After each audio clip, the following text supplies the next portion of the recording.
രാവിലെ ബ്രേക്ക്ഫാസ്റ്റ് ആയിട്ട് ഉണ്ടാക്കാൻ പറ്റുന്ന നല്ലൊരു റെസിപ്പിയാണ് ഇന്നത്തെ വീഡിയോയിൽ ഷെയർ ചെയ്യുന്നത്. പച്ചരിയൊക്കെ വീട്ടിലുണ്ടെങ്കിൽ നമുക്ക് എളുപ്പത്തിൽ ഉണ്ടാക്കാൻ കഴിയും. കറി ഇല്ലാതെയോ കറിയുടെ കൂടെയോ ഒക്കെ കഴിക്കാൻ പറ്റുന്ന നല്ലൊരു ബ്രേക്ക്ഫാസ്റ്റ് ആണ്.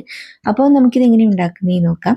ആദ്യം നമുക്ക് ഒരു കപ്പ് പച്ചരി 2 മണിക്കൂർ ഇത് സോക്ക് ചെയ്ത് വെക്കണം. അപ്പോൾ ഇത് 2 മണിക്കൂർ ഞാൻ കുതിർത്ത് വെച്ചതാണ് കേട്ടോ. അത് നമുക്ക് നല്ലോണം കഴുകി ക്ലീനാക്കി അതിൻ്റെ വെള്ളമൊക്കെ മാറ്റിയതിന് ശേഷം മിക്സി ജാറിലേക്ക് ഇട്ട് കൊടുക്കാം. തലേദിവസം കുതിർത്ത് വെക്കാൻ പറ്റുന്നവരാണെങ്കിൽ അങ്ങനെ ചെയ്യാം കേട്ടോ. അങ്ങനെയാകുമ്പോൾ പച്ചരി നമുക്ക് നന്നായിട്ട് അരഞ്ഞ് കിട്ടും. അതല്ലെങ്കിൽ രാവിലെ കുതിർത്ത് വെച്ചാലും മതി. അപ്പോൾ അത് മൊത്തം നമ്മൾ മിക്സി ജാറിലേക്ക് ഇട്ട് കൊടുത്തിട്ടുണ്ട്. എന്നിട്ട് അതേ മെഷറിംഗ് കപ്പിൽ തന്നെ നമുക്ക് 1/4 കപ്പ് തേങ്ങ ചേർത്ത് കൊടുക്കാം. തേങ്ങ ചേർത്താലാണ് ഈ ഒരു സ്നാക്കിന് നല്ലൊരു ടേസ്റ്റ് ഉണ്ടാവുക. എന്നിട്ട് നമുക്കൊരു 1/4 കപ്പ് ചോറ് ചേർത്ത് കൊടുക്കാം. ചോറ് ചേർക്കാൻ താല്പര്യം ഇല്ലെങ്കിൽ 1/4 കപ്പ് അവില് ചേർത്ത് കൊടുത്താൽ മതി. ഇനി നമുക്ക് ആവശ്യത്തിനുള്ള ഉപ്പിട്ട് കൊടുക്കാം. ഇതിന് ചെറിയൊരു മധുരം വേണം. അതിന് വേണ്ടിയിട്ട് 1 ടീസ്പൂൺ പഞ്ചസാരയും പിന്നെ 1/2 ടീസ്പൂൺ ഇൻസ്റ്റൻറ്റ് ഈസ്റ്റും കൂടി ചേർത്ത് കൊടുക്കാം. പിന്നെ നമുക്ക് ആവശ്യത്തിനുള്ള വെള്ളം ചേർത്തിട്ട് ഇത് അരച്ചെടുക്കണം. 1 കപ്പ് വെള്ളമാണ് കേട്ടോ ഞാൻ ഒഴിച്ചു കൊടുക്കുന്നത്. ഇത് മുങ്ങുന്ന രീതിയിലുള്ള വെള്ളം ഒഴിച്ചിട്ട് നമുക്ക് ഇത് നന്നായിട്ട് നല്ല സ്മൂത്തായിട്ട് അരച്ചെടുക്കണം. ഇതുപോലെ നന്നായിട്ട് അരച്ചെടുത്തതിന് ശേഷം നമുക്ക് ഇതൊരു ബൗളിലേക്ക് ഒഴിച്ചു വെക്കാം.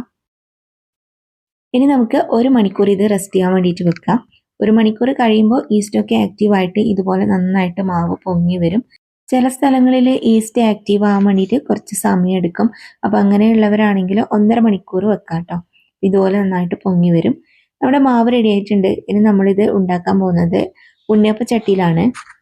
ഉണ്ണിയപ്പച്ചട്ടി അടുപ്പിൽ വെച്ചിട്ട് നമുക്കതിൽ കുറച്ച് മാത്രം വെളിച്ചെണ്ണ ഒഴിച്ചു കൊടുക്കാം. എല്ലാ കുഴിയിലും വളരെ കുറച്ച് മാത്രം വെളിച്ചെണ്ണ ആക്കി കൊടുക്കാം. നോൺ സ്റ്റിക്ക് ആണെങ്കിൽ ഇത്രയും വേണ്ടി വരില്ല കേട്ടോ. അപ്പോൾ നമ്മൾ അതിന് ശേഷം എല്ലാ കുഴിയിലും നമുക്ക് മാവ് ഒഴിച്ചു കൊടുക്കാം. ചട്ടി നന്നായിട്ട് ചൂടായി കഴിഞ്ഞിട്ട് പിന്നെ നമ്മൾ ലോ ഫ്ലെയിമിൽ വെച്ചിട്ടാണ് ഇതേപോലെ മാവ് ഒഴിച്ചു കൊടുക്കേണ്ടത്. ഈ മാവ് ഇപ്പം നമ്മുടെ പാലപ്പത്തിൻ്റെ ഒക്കെ പോലെ തന്നെയാണ്. പക്ഷെ നമ്മൾ ഈ ഒരു രീതിയിൽ ഉണ്ടാക്കുമ്പോൾ അതിൻ്റെ ടേസ്റ്റിന് വ്യത്യാസമുണ്ട് കേട്ടോ. അപ്പോൾ ഇതുപോലെ നമ്മളിങ്ങനെ എല്ലാ കുഴിയിലും മാവ് ഒഴിച്ചതിന് ശേഷം നമുക്കിത് മൂടി വെക്കാം. മൂടി വെച്ച് കഴിഞ്ഞിട്ട് പിന്നെ കുറച്ച് സമയം മാത്രം നമ്മളിത് കുക്ക് ചെയ്താൽ മതി. ഒരു 3-4 മിനിറ്റ് മാത്രം മതി കേട്ടോ. അപ്പോൾ ഇതുപോലെ നന്നായിട്ട് തന്നെ പൊങ്ങി വരും.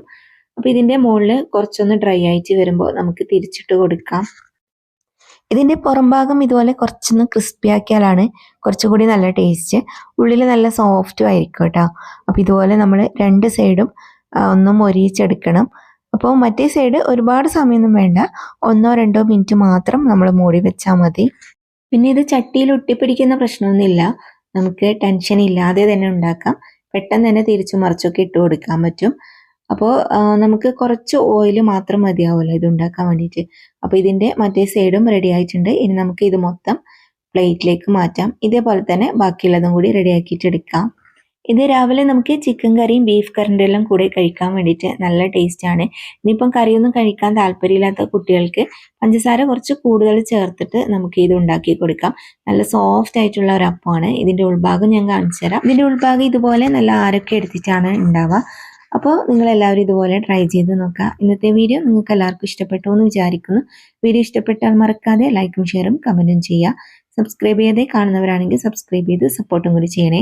അപ്പോൾ നല്ലൊരു വീഡിയോ ആയിട്ട് നമുക്ക് വീണ്ടും കാണാം.